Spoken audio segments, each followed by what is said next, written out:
Hello students, now I am going to start our class with me. Okay. So as we are doing a study about the cash book, as we all are knowing that the cash book is also known as subsidiary book, है ना, or original book of entry. So here let us start.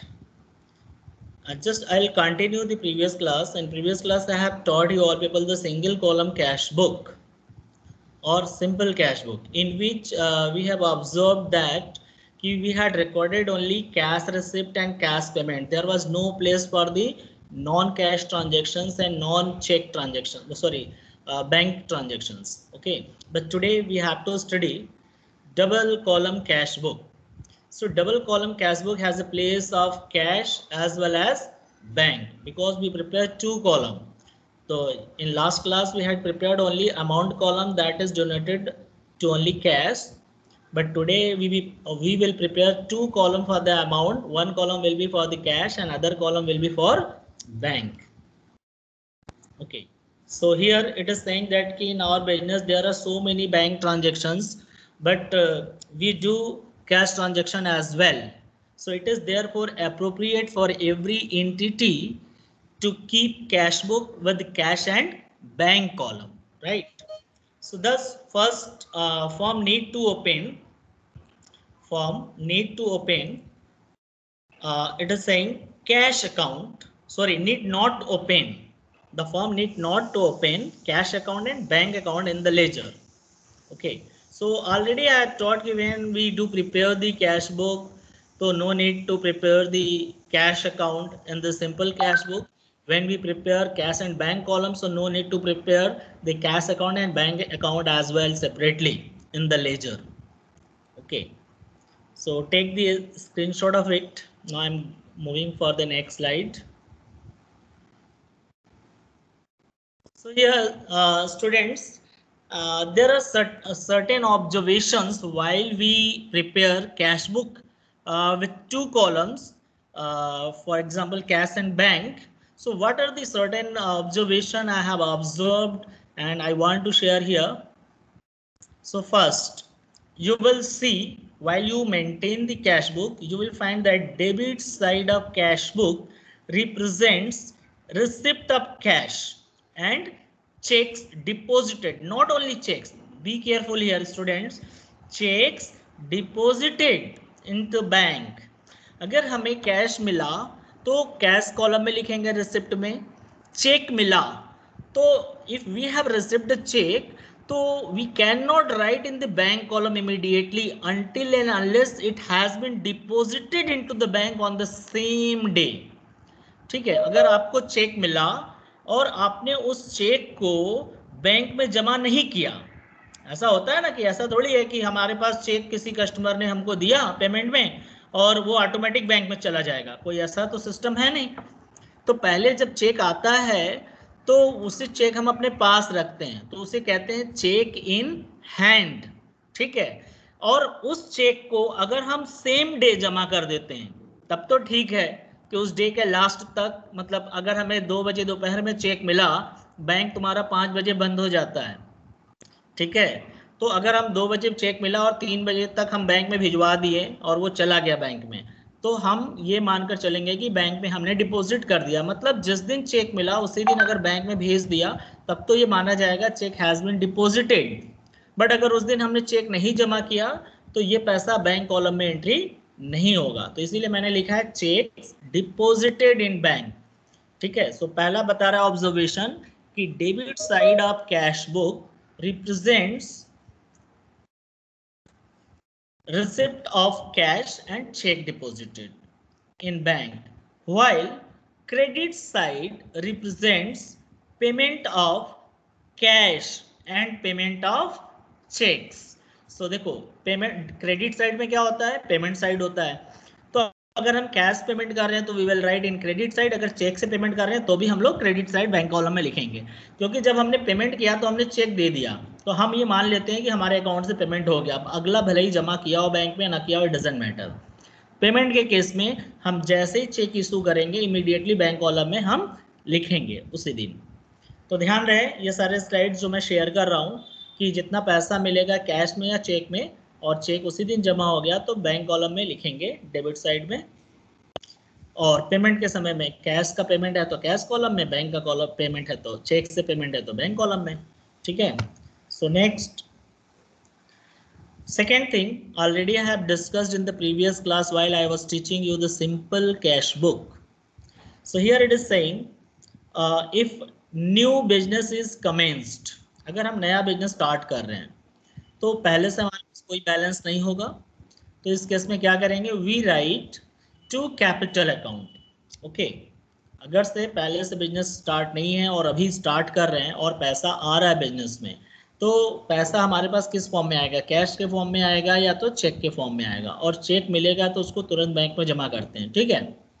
So to capital account लिखेंगे, पैसा आ रहा है तो debit side में लिखेंगे, receipt side में, कैश आ रहा है तो कैश कॉलम में लिखेंगे, बैंक यानी चेक से मिल रहा है यानी बैंक में जमा करके ओपन किया जा रहा है तो बैंक कॉलम में लिखेंगे, या बोथ हो सकता है, एज द केस में भी हो सकता है कि हमने बिजनेस को 10 लाख रुपीज से स्टार्ट किया, 10 लाख रुपीज में 6 लाख रुपीज हमारे पास कैश आ रहा है और 4 लाख रुपीज का हमने बैंक में डिपॉजिट कर दिया उसी दिन, तो टू कैपिटल होगा क्योंकि बिजनेस स्टार्ट कर रहे हैं और ओनर पैसा ला रहा है, तो जितना कैश लाया बिजनेस में वो कैश कॉलम में, जितना चेक जमा कर दिया बैंक में उतना बैंक कॉलम में। ठीक है। अब आते हैं next, third point, opening balance. So देखो बेटा, ओपनिंग बैलेंस तभी होगा जब बिजनेस हमारा पहले से एग्जिस्टिंग है, चल रहा हो। So if cash book is prepared for an existing business, the opening balance of cash column is always, ठीक है, क्या होगा opening balance, to balance BD. ध्यान रखो किसका मैं बता रहा हूँ, opening balance of cash, be careful here, cash column का opening balance always to balance BD होगा क्योंकि हमेशा रिसिप्ट ही ज्यादा होता है कैश का, while opening balance of bank column is, ठीक है। अब बैंक के बारे में थोड़ा सा ध्यान रखना है बेटा, ध्यान रखना, कैश के कॉलम में तो अंडरस्टूड है टू बैलेंस बीडी होगा हमेशा, ऑलवेज। ठीक है, ओपनिंग बैलेंस। लेकिन बैंक बैलेंस के केस में क्या होता है कि यहाँ पर हम टू बैलेंस बीडी लिखेंगे कब, if bank balance is positive यानी डेबिट बैलेंस है, तब तो टू बैलेंस बीडी डेबिट में लिखेंगे बैंक कॉलम का, बट अगर से क्रेडिट बैलेंस है तो we write by balance BD in case of bank overdraft in the beginning और credit balance is given in the question। तो बैंक के केस में आप ध्यान रखो, मैं जो एक कॉमन सा चीज बताने जा रहा हूँ, केवल बैंक बैलेंस लिखा है या कैश एट बैंक लिखा है, इसका मतलब वो हमेशा डेबिट बैलेंस होगा और टू बैलेंस बीडी लिखेंगे। अगर बैंक का क्रेडिट बैलेंस है या ओवरड्राफ्ट है तो ये क्लियरली मेंशन किया होगा क्वेश्चन में। ठीक है, तो आप ध्यान रखोगे, अगर बैंक ओवरड्राफ्ट दिया है तब तो बाई बैलेंस बीडी लिखेंगे, और क्रेडिट बैलेंस ऑफ बैंक दिया है तो भी बाई बैलेंस बीडी लिखेंगे, लेकिन केवल बैंक बैलेंस दिया है या कैसेट बैंक दिया है या डेबिट बैलेंस ऑफ बैंक दिया है तो हम डेबिट में लिखेंगे टू बैलेंस बीडी। तो ध्यान रखें, इसका स्क्रीनशॉट ले लो आप लोग, you can take the access of this.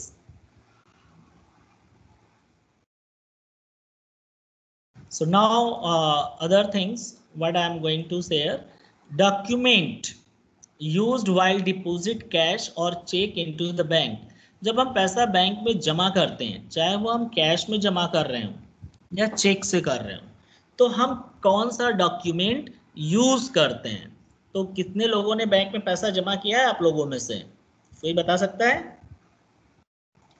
बेटा, कौन कौन जमा किया है बैंक में पैसा अभी तक, एनीवन? Yes sir. हाँ बेटा बताओ, जमा किए हो बैंक में? No sir. Yes sir. No, चलो कोई बात नहीं सर। सो हाँ बेटा बोलो। यस हाँ सर किया है। अच्छा बेटा, की हो तो भावना, अगर आप की हो तो आपने क्या प्रोसेस यूज किया है, बैंक में जाने के बाद कैसे पैसा जमा किया हो, have you remember? No? No sir. Okay, no issue, चलो कोई बात नहीं, चलो हम लोग देखते हैं। सर एक पेपर तब मिलता है, सब फॉर्म भरना पड़ता है। हाँ वेरी गुड बेटा, एक पेपर मिलता है, उस पेपर का क्या नाम है? फॉर्म भरना। यस, तो जस्ट हाँ बेटा बोलो आशीष। सर एक थोड़ा पर्सनल क्वेश्चन है, पूछूं? पर्सनल क्वेश्चन क्या है बेटा? सब सर बनारस में कोरोना के मामले कितने आ गए? बेटा आप किस क्लास में पढ़ रहे हो? सर अकाउंट के। अकाउंट्स के, ठीक है। तो just focus on your study, okay बेटा। And I think you are okay grown student, you are grown student, you can search on the Google, okay. No need to okay say like this, okay बेटा। Sir, उसमें update नहीं होता ना, इसीलिए। तो बेटा what I am saying, just focus on your study, ठीक है। I have not been appointed for this, ठीक है sir. Okay. So okay students, so now pay in slip. So pay in slip is a document, it is used to deposit cash and checks of customers in the bank, okay. So हम लोग कौन सा document use करते हैं पैसा जमा करने के लिए, कैश या चेक? तो pay in slip. So it has two portions, इसके दो पोर्शंस होते हैं, namely pay in slip and counterfoil, okay. So two parts होते हैं। The counterfoil serves as a source document for preparing cash book। तो आपको याद होगा एक बड़ा सा पेज होता है जिसमें एक लेफ्ट हैंड साइड पे एक छोटा सा भाई फरकेट किया होता है, अलग निशान बने होते हैं, ठीक है। और राइट हैंड साइड होता है जिसमें पूरा डिटेल होता है कि आपका अकाउंट किस बैंक में है, उसका ब्रांच कहाँ है, आप चेक नंबर कौन सा जमा कर रहे हैं, आपका मोबाइल क्या है, क्या अमाउंट है, या कैश जमा कर रहे हो तो कैश में किस जो नंबर, कौन सा नंबर का नोट आप जमा कर रहे हो और कितने नंबर आप, जैसे 500 या 2000 के 1000 व्हाटएवर जो भी था, कि आप कितने पीसेस आप नोट्स जमा कर रहे हो, ये सारा डिटेल होता है। तो वो तुम्हारा होता है पे इन स्लिप। और काउंटर फाइल जो होता है वो टोटल अमाउंट आपने कितना डिपॉजिट किया और उस पर सिग्नेचर किया, किस डेट को किया, वो आप रखते हो अपने पास एज ए प्रूफ, और जिसके बेसिस पे आप रिकॉर्ड करते हो कि कितना पैसा बैंक में जमा हुआ, ठीक है। सो देखो दूसरा अब आता है, हम लोग डॉक्यूमेंट यूज करते हैं चेक। तो checks are used either for withdrawing money by the account holder for office use or for making payment to suppliers और वर्कर्स एक्सेट्रा। तो देखो चेक क्या होता है, चेक से या तो हम बिजनेस यूज के लिए, ऑफिस यूज के लिए पैसा विड्रॉ करते हैं बैंक से, या चेक से हम पेमेंट करते हैं अपने सप्लायर को या अपने वर्कर्स को। सप्लायर से अगर गुड्स परचेस करते हैं तो उनको पेमेंट में देते हैं चेक, वर्कर्स को उसकी सैलरी देते हैं या वेजेस देते हैं तो उसके लिए भी चेक से हम दे सकते हैं। तो cheques are used for this purpose, okay. Next, cheque में एक वर्ड होता है बेटा, ध्यान रखो, चेक के बारे में थोड़ा अच्छे से हम लोग डिस्कस कर ले, ये चैप्टर 6 में सब कुछ मिलेगा आपको। Cheque contains the word bearer is printed on the cheque. आपके पास चेक होगा तो देखेंगे लास्ट राइट हैंड साइड में बियरर वर्ड प्रिंट होगा। It means that bank will make the payment to the bearer of the cheque. मतलब कि जैसे आपने एक चेक इशू किया भावना के नाम से, मान लो हमने एक चेक इशू किया भावना के लिए, तो भावना अब उस चेक को अगर लेके जा रही है बैंक में, तो बैंकर क्या करेगा, पीछे सिर्फ सिग्नेचर उनका कराएगा भावना का कि आप अपना बैग पे, इधर चेक के बैग पे आप सिग्नेचर कर लो, और वो पेमेंट कर देगा कैश इन हैंड, मतलब तुरंत इन कैश कर देगा। लेकिन बियरर का मतलब क्या हुआ, मान लो हमने भावना के नाम से चेक इशू किया, लेकिन भावना मान लो कि नहीं जा पाई, भावना ने अपनी किसी फ्रेंड को दिया कि लो ये चेक जाकर बैंक से पैसा निकाल लो, तो वो बियरर कौन हो गया उस टाइम, वो फ्रेंड हो गया। तो वो फ्रेंड उनका जाएगा चेक के जो टेलरिंग काउंटर होगा वहाँ पर, उससे पूछे, बोलेगा सिग्नेचर करने के लिए, तो वो पर्सन जिसके नाम से चेक है वो पीछे उसी के नाम का बस एक सिग्नेचर कर देगा, ताकि ये रहेगा कि फला व्यक्ति ने इस नाम से साइन किया था, और वो चेक का पेमेंट उसको मिल जाएगा। तो आप देखो कि ये बियरर जो चेक होता है वो बड़ा रिस्की होता है।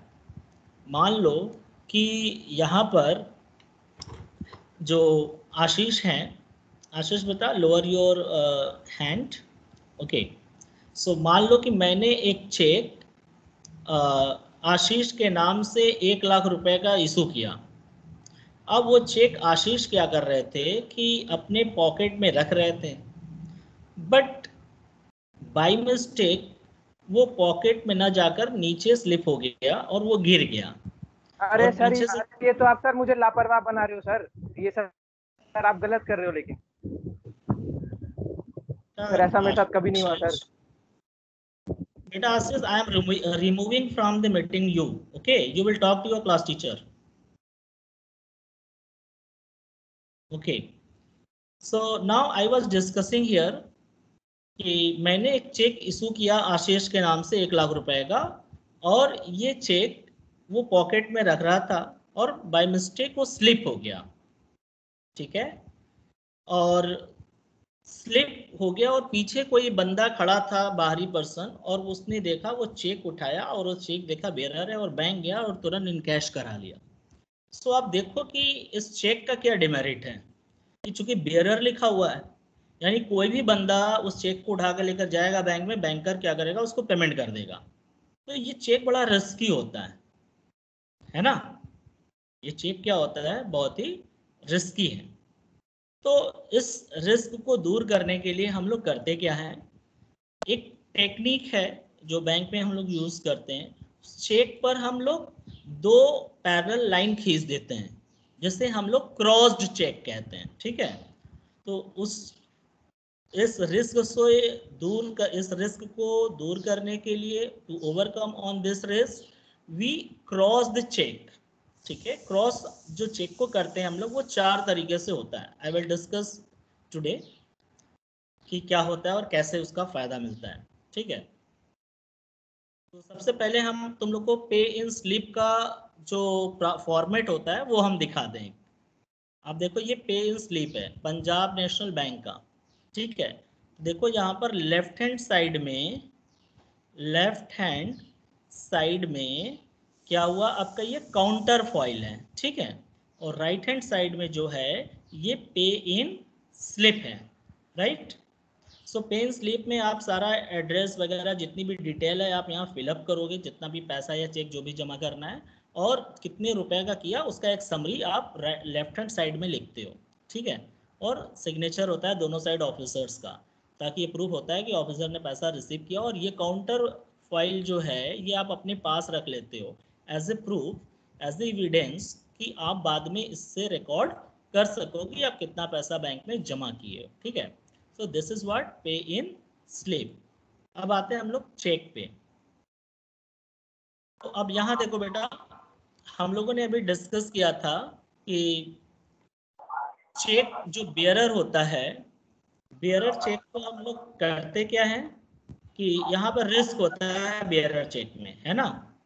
बेयरर चेक में क्या होता है, रिस्क होता है कि अगर गिर गया तो किसी को भी मिल गया और वो भी उठाकर फायदा उठा सकता है उसका, क्योंकि बैंक आइडेंटिफाई नहीं करता इसमें फेस से। बियरर चेक में सिर्फ बैंक का काम होता है पीछे चेक पे एक सिग्नेचर ले ले उस बंदे का जिसने किया, और उसको फिर मिल जाएगा, ठीक है। तो हम लोग आते हैं अब आगे कि क्रॉस होता क्या है, कैसे। तो यहाँ देखो आप, to avoid risk we draw 2 parallel lines. तो कह रहा है इस रिस्क को हटाने के लिए हम लोग 2 पैरेलल लाइन खींच देते हैं। On the left hand side at the top portion of cheque is called crossed cheque, ठीक है।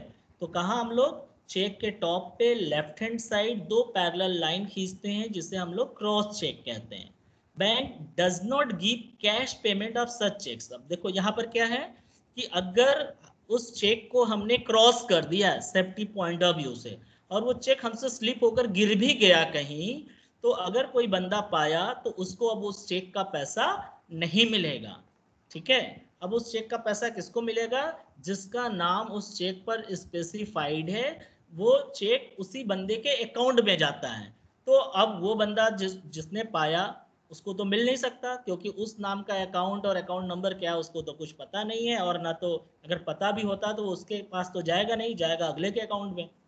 तो इसलिए अगर हमारा चेक गिर गया और हमने क्रॉस कराया हुआ है तो बैंक को हम इंटीमेट भी कर सकते हैं कि इस नंबर का चेक अगर आता है या हमारा मिसप्लेस हो गया तो बैंक उस चेक को ब्लॉक कर देता है, ठीक है। बियरर चेक में भी ऐसा हो सकता है, लेकिन जैसे ही गिरे अगर उसी समय बैंक को इंटीमेट कर दिया जाए तो, लेकिन पता तो होता नहीं है, ठीक है। तो अब आगे कह रहे हैं हम लोग, the crossed cheques are deposited in bank along with filled up pay in slip. तो क्रॉस चेक को कैसे जमा करते हैं हम लोग? पहले पे इन स्लिप लेते हैं बैंक में जाकर, फिर वहां पर जो क्रॉस चेक है उस चेक का नंबर, अपना अकाउंट नंबर, जो भी चीजें डिटेल होती है वो भरकर और उसके साथ अटैच कर देते हैं चेक को काउंटर ये पे इन स्लिप के साथ, और बैंकर में जो टेलरिंग काउंटर में बैठा होता है उसको देते हैं। फिर वो स्टैंप लगाता है, अपना सिग्नेचर करता है, ठीक है, और एक फाइल जो काउंटर फाइल वो हमें दे देता है और बाकी अपने पास रख लेता है। या कहीं की ऐसा होता है चेक बॉक्स बना होता है बैंक में, अक्सर आजकल मिलेगा, तो हम लोग अपने से जाते हैं और उस पर एक फाड़ कर उसको चेक बॉक्स में ड्रॉप कर देते हैं अपने अकाउंट नंबर के साथ। बाद में जो प्यून होता है वो ओपन करता है और वो ले आकर टेलरिंग काउंटर पे दे देता है, बाद में जमा होता है पैसा। तो it will take a time to deposit in our account. So okay, cross cheque क्या होता है बेटा, ये समझ में आ गया होगा कि cross cheque to avoid the risk of the bearer cheque, है ना। There are two types of cheque, one is bearer and other one is cross cheque. अब आते हैं यस सर। हाँ, स्पेसिमेन ऑफ क्रॉसिंग बेटा, आप लोग देखो यहाँ पे कितने तरीके से क्रॉस किया जा सकता है, 1 2 3 एंड 4, राइट। तो स्पेसिमेन ऑफ क्रॉसिंग का मतलब क्या हुआ, यहाँ देखो टॉप पर ऐसे चेक के 2 लाइन खींच दिया गया, तो एक तो ये हो गया क्रॉस का, और एक हो गया ये एंड कंपनी, ठीक है, और एक होता है अकाउंट पेई और एक होता है एसबीआई। सो देखो ये जो 2 चेक है, ठीक है, first 2 cheque I be discussing कि क्या होता है, आप लोग पहले इसका स्क्रीनशॉट ले लो। Done, okay. तो देखो अब हम डिस्कस करेंगे जो 4 टाइप्स के जो क्रॉस है, हर एक क्रॉसिंग का मतलब क्या है।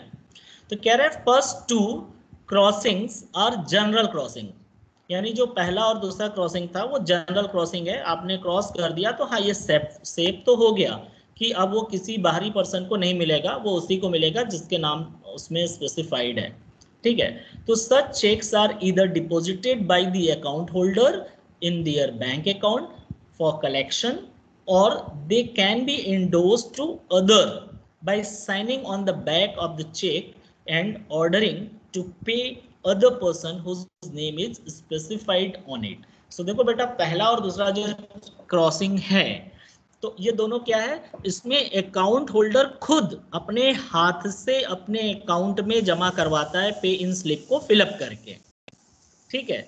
या दूसरा है कि मान लो आपको चेक मिला 10,000 का, suppose that I am giving you example कि आप लोगों को एक 10,000 रुपए का चेक मिला हमसे और आपने सोचा कि चेक इधर उधर ना हो, उसको आपने क्रॉस करके रख दिया, फर्स्ट 2 में से कोई भी तरीके का क्रॉस आपने किया, लेफ्ट पे 2 पैरेलल लाइन खींच दिया। अब हुआ क्या कि अब आपको लगा कि आपने किसी से गुड्स खरीदा था 10,000 का किसी दूसरे से, और वो बंदा आपके यहाँ आ गया पैसा मांगने, ठीक है।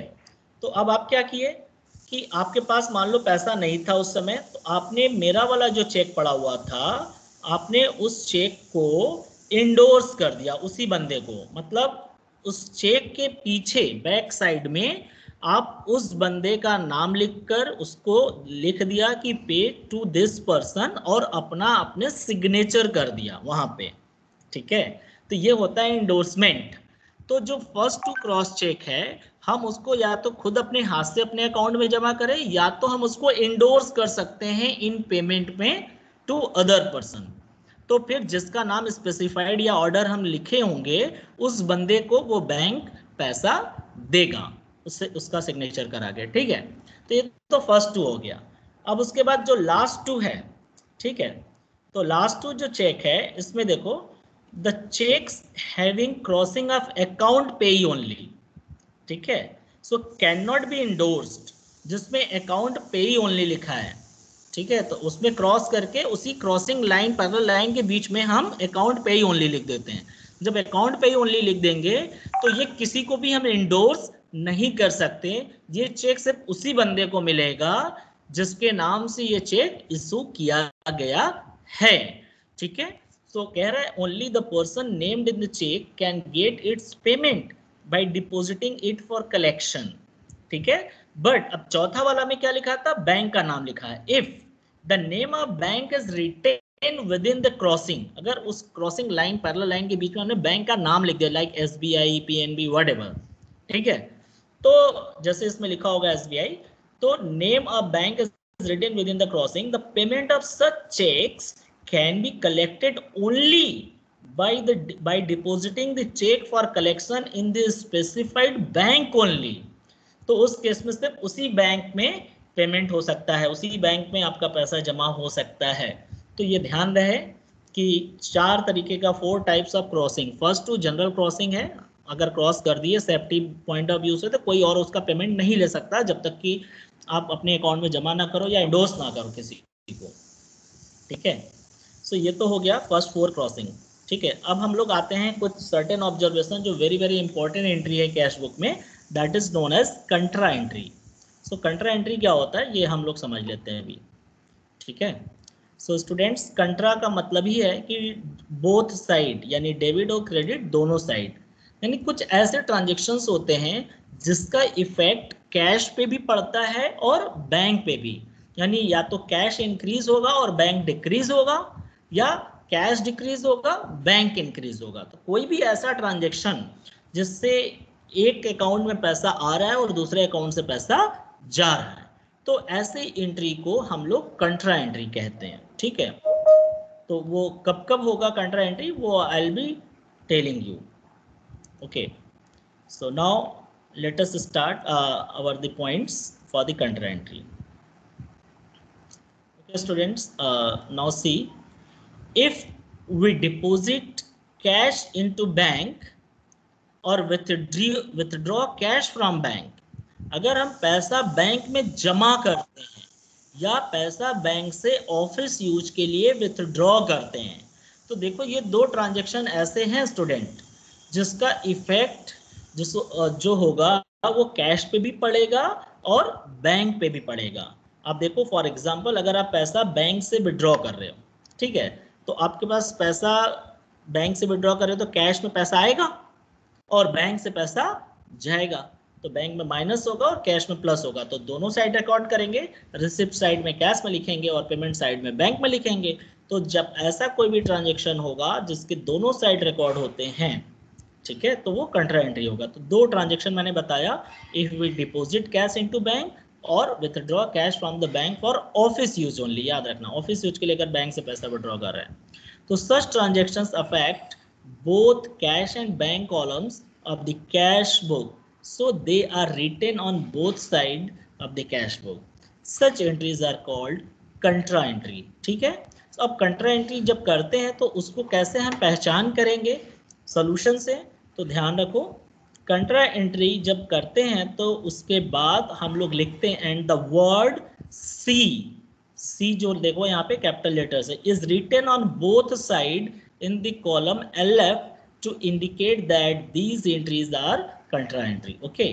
तो कहाँ लिखेंगे, जहां पर कंट्रा एंट्री किए होंगे उस साइड में LF वाले कॉलम में उसी एंट्री के सामने C लिख देंगे दोनों साइड, ठीक है। तो ये बताएगा कि ये कंट्रा एंट्री है, ठीक है। देखो कंट्रा एंट्री 2 कंडीशंस में होते हैं, these entries are cash deposited into bank and cash withdraw bank for office use, okay students. तो I think this is clear कि what is the contra entry. Contra entry refers to those entry which affect on the both account cash and bank column, and it would be recorded in the both side of the cash book, and the C word is to be written in the LF column in the both side to indicate these are contra entries, okay. So you take the screenshot of it, done, screenshot हो गया, Yes, sir. Yes, sir. okay बेटा। So अभी आप लोग का कोई class नहीं है ना, No, sir. No sir.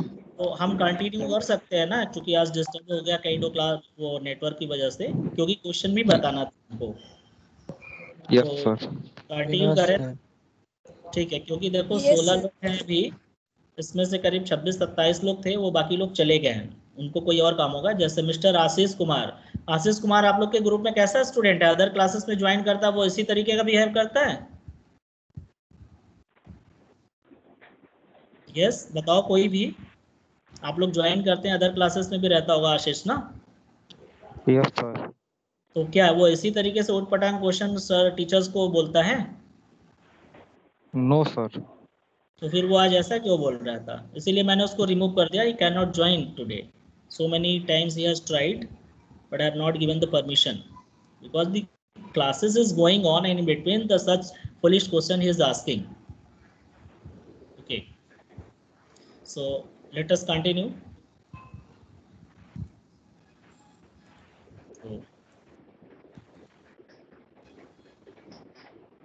So now here there are some transactions which do not record into cash book. कुछ ऐसे ट्रांजेक्शन है जो कैश बुक में रिकॉर्ड नहीं करते. आई थिंक कि मैंने पहले भी पढ़ाया है सिंपल कैश बुक में, आपको समझ में आएगा. सो देखो आप यहाँ, सो यहाँ कह रहा है कुछ नए होंगे और कुछ पहले का है. तो cheque receipt but not deposited on the same day. अगर हमें चेक मिला और उस चेक को उस दिन बैंक में जमा नहीं किया तो इसका कैश बुक में रिकॉर्ड नहीं होगा, क्योंकि ना तो पैसा कैश में आ रहा है और ना ही बैंक में आ रहा है. It will be recorded in cash book when it is to be deposited. इसका रिकॉर्ड तब करेंगे जब बैंक में जमा करेंगे ये चेक. ठीक है, तो अच्छे से नोट कर लेना. Second, cheque receipt from one person and endorse to another person. मान लो मिस्टर एक्स से चेक आपको मिला और मिस्टर वाई को वही चेक उठाकर इंडोर्स कर दिया. तो ये पैसा खुद से सोचो, क्या आपके कैश या बैंक में कहीं आ रहा है या जा रहा है? नहीं. तो इसका रिकॉर्ड नहीं करेंगे. ठीक है, so now here just I am going to share the question. You should take the screenshot of it. Okay, so now just write enter the following transaction in the cash book with the cash and bank column. So these are the one part of the question. Rest of the question will be in the second slide. Just take the screenshot. अब screenshot इसका ले लो. Done? Yes, sir. Okay. Yes, sir. Okay. So now next slide. Yes, this is the last part of the question. Done? Yes, sir. Okay. So now I am going to start our solution. So here students, cash book with cash and bank column. तो देखो आपने पहला जो question का slide लिया उसमें लिखा होगा 1 जनवरी को कैश इन हैंड और कैश एट बैंक. सो देखो कैश इन हैंड तो ऑलवेज डेबिट में लिखेंगे. ठीक है, और कैश एट बैंक कुछ बोला नहीं है, तो मैंने क्या बताया, केवल कैश एट बैंक दिया होगा तो इसका मतलब वो डेबिट बैलेंस होता है, उसको बैंक में लिखेंगे. जब तक कि क्रेडिट बैलेंस या बैंक ओवरड्राफ्ट ना लिखा हो, बैंक का बैलेंस भी हमेशा डेबिट बैलेंस मानेंगे. तो टू बैलेंस बीडी 5000 एंड 13000 ये पहले से बैलेंस था. अब इसके बाद 3 जनवरी को आप देखो आपने गुड्स परचेस किया है 4500 का. सो 3 जनवरी को लिखेंगे बाई परचेज अकाउंट 4500. इसका पहले आप देख लो, कॉलम के बारे में मैं डिस्कस नहीं किया. सेम कॉलम है जैसा सिंपल कैश बुक में था, date, particular, voucher number, LF.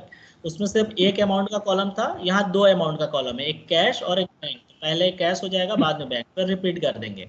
ठीक है, यहाँ अमाउंट ना लिखकर या रुपीज ना लिखकर कैश और बैंक लिखेंगे, जिससे पता चलेगा कौन सा पैसा कैश में लिखना है, कौन सा बैंक में. राइट. सो हमने परचेस किया गुड्स और पेमेंट कैश से है तो कैश में लिखा. फिर 3 तारीख को ही सेम डे उसी दिन आपने वेजेस भी पेमेंट किया 7000 by cheque. You will see in the question what you have taken in slide. So 3rd को आपने पेमेंट किया चेक से वेजेस, तो लिखेंगे बाई वेजेस और अमाउंट बैंक कॉलम में. ठीक है, फिर 3rd के बाद 5th को आपको राकेश से पैसा मिला 9000 रुपये, 9000 रुपीज आपको राकेश से मिला. तो पैसा आ रहा है तो 9000 कैश में लिखेंगे और किसके थ्रू आ रहा है, राकेश. सो टू राकेश. ठीक है, फिर 5 तारीख के बाद आपको 8 तारीख को अमित से एक चेक मिला 11000 का और उसी दिन आपने बैंक में डिपॉजिट कर दिया. तो 8 तारीख को लिखेंगे टू अमित 11000 और अमाउंट बैंक में. ठीक है, पैसा आ रहा है तो हमेशा डेबिट में, चाहे चेक हो या कैश हो, अगर जमा कर दिया और पेमेंट कर रहे हैं तो इधर. फिर 8 तारीख के बाद आप देखेंगे 13 को एक कंट्रा एंट्री होगा, लिखा है कैश डिपॉजिटेड इनटू बैंक. आपने बैंक में पैसा जमा किया तो बैंक में पैसा आ रहा है, प्लस हो रहा है 5000 और कैश से पैसा जा रहा है तो माइनस हो रहा है. आप देखो मैं ऊपर कॉलम लेकर आ रहा हूँ कि किधर माइनस होता है किधर प्लस होता है. देखो आप ऊपर टॉप पे कैश के ऊपर इधर क्रेडिट साइड में माइनस माइनस है और right hand left hand side debit में प्लस प्लस लिखा है, यानी पैसा जहां आएगा वो प्लस, जहां से जाता है माइनस। तो आपने बैंक में 13 को जमा किया 5,000 रुपये, तो बैंक में प्लस हो रहा है और कैश से माइनस हो रहा है, तो कैश में इधर लिखेंगे। तो यहाँ लिखेंगे बाई बैंक पेमेंट साइड में, और रिसिप्ट साइड में लिखेंगे टू कैश, क्योंकि पैसा कैश से जमा कर रहे हैं। बैंक में पैसा आ रहा है तो किसके थ्रू आ रहा है, कैश के थ्रू, और कैश से पैसा जा रहा है तो किसके थ्रू आ रहा है, बैंक के थ्रू जा रहा है। तो ये एंट्री कर दिया। अब LF वाले कॉलम में दोनों एंट्री के सामने C लिखा है, देखो 5,000 के सामने C इधर लिखा है और इधर भी 5,000 के सामने C लिखा है। It indicates that this are the contra entry, okay, this is the contra entry. Now after 13, 14 को आपने गुड्स सेल किया 8,000 का और पैसा कैश में मिला है, तो 14 को लिखेंगे टू सेल्स अकाउंट, ठीक है, 8,000 रुपये। अब 15 तारीख को आपने फर्नीचर खरीदा, कितने का, 3,000 का, तो 15 को लिखेंगे बाई फर्नीचर, पेमेंट किया कैश से। 16 तारीख को अगले दिन आपने उसी फर्नीचर का कैरिज दिया, तो हम यहाँ टू बाई कैरिज नहीं लिखेंगे, बाई फर्नीचर ही लिखेंगे। आपको पता है एसेट्स का रूल कि जब भी किसी एसेट्स को हम परचेस करते हैं तो परचेस से लेकर उसको वर्किंग कंडीशन में लाने तक जो भी खर्च करेंगे उसी एसेट्स के कॉस्ट में इंक्लूड हो जाएगा, राइट। तो यहाँ पर क्या लिखेंगे, बाई फर्नीचर 3,000 और फिर 16 को बाई फर्नीचर 100, क्योंकि 100 रुपये जो कैरेज का दिया वो फर्नीचर के कॉस्ट में ऐड होगा, इसलिए फर्नीचर लिखेंगे। अब 16 के बाद आप देखो 19 को सीधे जो मोहन से एक चेक बीच में मिला रहा होगा, आप क्वेश्चन देखो, मैंने मैंने यहाँ नहीं लिखा है, आपको एक चेक मिला था 2,000 का बीच में मोहन से, कोई भी ट्रांजेक्शन में होगा, और उस चेक को हमने बैंक में जमा नहीं किया था। तो कब जमा किया हमने, 19 तारीख को। 19 तारीख को लिखा होगा cheque receipt from Mohan deposited, या मोहन चेक वाज डिपॉजिटेड। तो जिस दिन चेक मिला था उस दिन हमने तो जमा नहीं किया, तो उस दिन के लिए कोई एंट्री नहीं किया था। लेकिन आज जो कि 19 तारीख है और मोहन का चेक उठाकर हम जमा कर रहे हैं, तो लिखेंगे टू चेक इन हैंड और बैंक में लिखेंगे 2,000। तो यहाँ ध्यान रखो, जब चेक हमें मिलता है और बैंक में जमा नहीं करते हैं उस दिन, तो उसकी हम जर्नल एंट्री जर्नल प्रॉपर में अलग से करते हैं। कैसे करेंगे, तो आप जर्नल एंट्री लिख सकते हैं सभी लोग, मैं डिक्टेट कर दे रहा हूँ। जब भी चेक हमें मिले और चेक को अगर उस दिन बैंक में जमा नहीं किया गया तो उसकी हम जर्नल एंट्री करते हैं अलग से, मैं डिक्टेट कर रहा हूँ।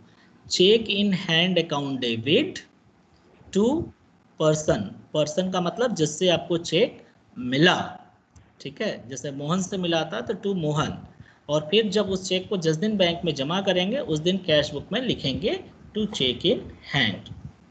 अब आते हैं 19 तारीख के बाद सीधे आपको 24 तारीख में आ जाओ। 24 को राम को पेमेंट किया आपने चेक से 9,000 रुपीज़, तो बैंक में लिख दिया।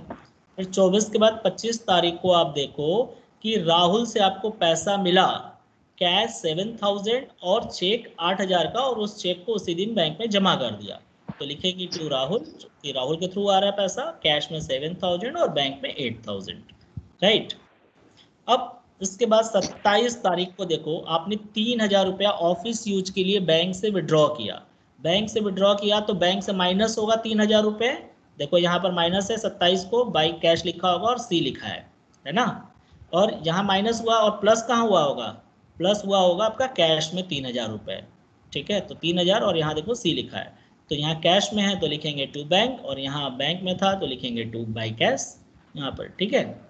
ये हो गया कंट्रा एंट्री। अब 27 के बाद आते हैं उसी दिन आपने 2,000 रुपया पर्सनल यूज के लिए भी निकाला था, तो देखो जो ऑफिस यूज के लिए निकाला उसकी तो कंट्रा एंट्री हो गई, क्योंकि बिजनेस में पैसा आ रहा है बैंक से जा रहा है, लेकिन जो पर्सनल यूज के लिए निकाला वो सिर्फ बैंक से जा रहा है, बैंक से माइनस हो रहा है, लेकिन बिजनेस में नहीं आ रहा है क्योंकि बिजनेसमैन के घर जा रहा है, तो ये कहलाएगा बाई ड्रॉइंग्स। अब 29 को आप देखेंगे चैरिटी आपने दिया 500 का, राहुल से 31 को 8,000 रुपये का चेक, सॉरी राहुल को आपने 8,000 रुपये पेमेंट किया, और उसी दिन एक और ट्रांजैक्शन दिया होगा कि आपने कुछ उधार वगैरह खरीदा या बेचा है, उसका रिकॉर्ड हम लोग यहाँ नहीं करेंगे। तो अब हो गया यहाँ तक, तो अब बैलेंसिंग करेंगे। जब बैलेंसिंग करेंगे तो हम पहले देख रहे हैं किधर का ज़्यादा है, तो जनरली कैश का ज़्यादा रहेगा हमेशा, और बैंक में भी देखने पर बैंक वाला रिसिप्ट साइड ज़्यादा है, तो दोनों ये लिख लिया, और ये दोनों हम यहाँ लिख लेंगे। अब 32 में से कैश का क्रेडिट यानी माइनस वाला जोड़ करके घटाओ तो 18,900 रुपया बैलेंस आ रहा है, और बैंक वाला सारा जोड़ करके माइनस करते हैं तो 10,000 रुपये का बैलेंस आ रहा है। तो ये हो जाएगा बाई बैलेंस सीडी। अब इसी को चाहो तो अगले महीने की पहली तारीख को 1 फरवरी को लिख सकते हैं हम टू बैलेंस बीडी। ओके, तो यहाँ तक समझ में आ गया सभी को? Yes, sir. Okay, so now I'm going to stop